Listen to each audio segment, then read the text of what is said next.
लोकसभा चुनाव 2024 के नतीजों के बाद भले ही एनडीए सरकार बनाने जा रही है, लेकिन इसके बावजूद समाजवादी पार्टी के मुखिया अखिलेश यादव को उम्मीद है कि इंडिया गठबंधन की सरकार आने वाले वक्त में जरूर बनेगी।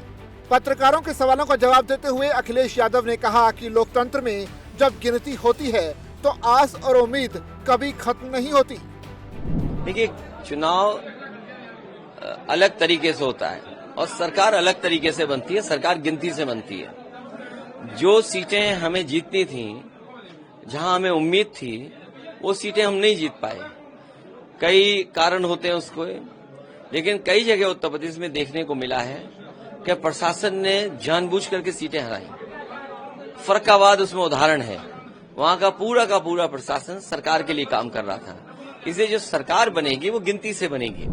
दरअसल एनडीए को इस बार 293 सीटों पर जीत मिली है और बीजेपी के खाते में 240 सीटें आई है। इसके बाद भी राजनीतिक गलियारों में इस बात को लेकर चर्चा चल रही है कि एनडीए की वापसी मुश्किल हो सकती है।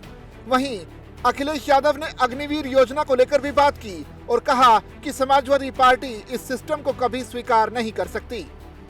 सबसे बड़ा सवाल यह अग्निवीर की नौकरी का। समाजवादी पार्टी कभी भी अग्निवीर व्यवस्था को स्वीकार नहीं कर सकती है। फौज की नौकरी बढ़े, नौजवान वर्दी पहन करके सीमा की रक्षा करना चाहता है, उसको मौका मिले, ज्यादा से ज्यादा नौकरियां बढ़ें। पहले लाखों में नौकरी मिलती थी फौज की, इन्होंने हजारों में कर दी है। पुनः लाखों में भर्ती होनी चाहिए, जिससे ज्यादा से ज्यादा लोगों को नौकरी मिल सके और देश की सीमा की रक्षा बिता सके। इसके अलावा अखिलेश ने इस बात पर भी खुशी जताई कि इस बार विपक्ष मजबूत होगा।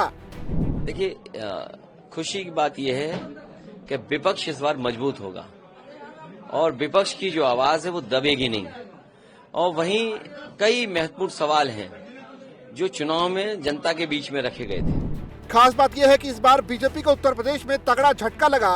2019 के चुनावों की तुलना में बीजेपी की सीटें लगभग आधी रह गई।